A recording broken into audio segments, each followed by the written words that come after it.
Hello friends, I'm Marland and this is MV Pippin Cross Sim Racing. Today I want to talk to you a little bit about top monitor mounts.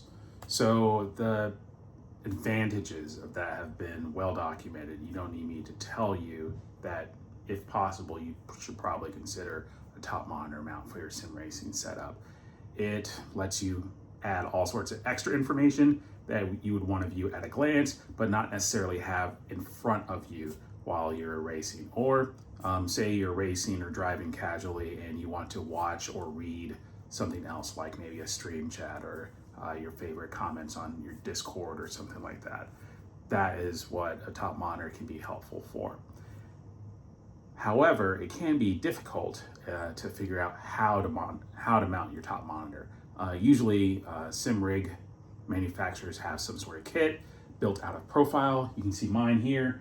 This is 15 series profile, so they're 1.5 by 1.5 inches, but they still use an 8mm slot. So if you are using 80/20 profile from another manufacturer, that might be 40 series, meaning that there's 40 millimeters in between the gaps on that, rather than on this you'd have 1.5 inches between the gaps. They're close, but they're not quite the same.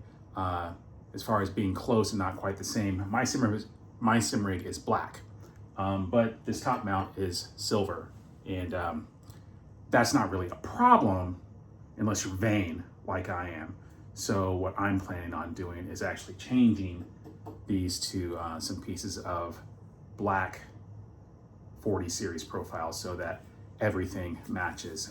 I don't have a piece to go across here that is the right color, but I do have some aluminum 40 series, and I guess I'll just have to deal with that.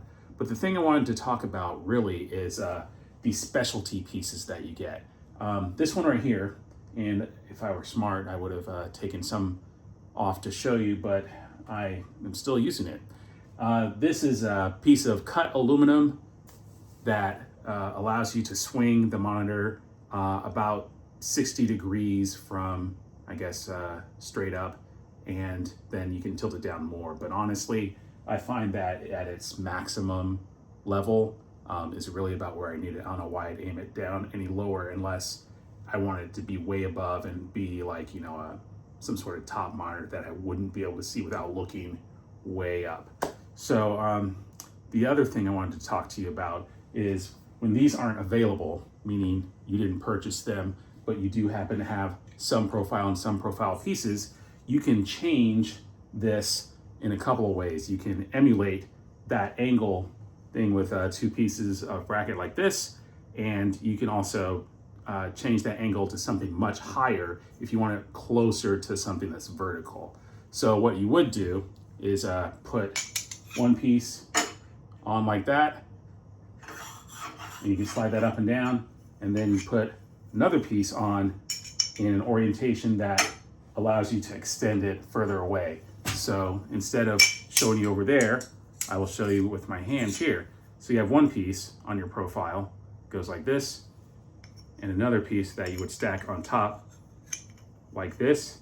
And what you end up having is a column that's lined up with these pieces, and you can just put two in here and two in here and you'll probably be fine. Then what you have is a couple of pieces that are at an angle. So this one and this one. You would use this hole, but it's occupied. You can't really use it there.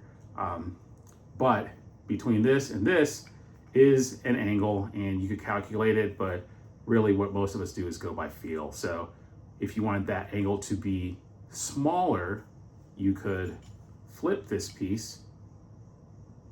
And if you want it to be larger, you can slide the distance between those. So actually, I think when we talk about angle being smaller or bigger, we usually mention that from vertical. So if you wanted the angle to be smaller, you'd actually raise these up.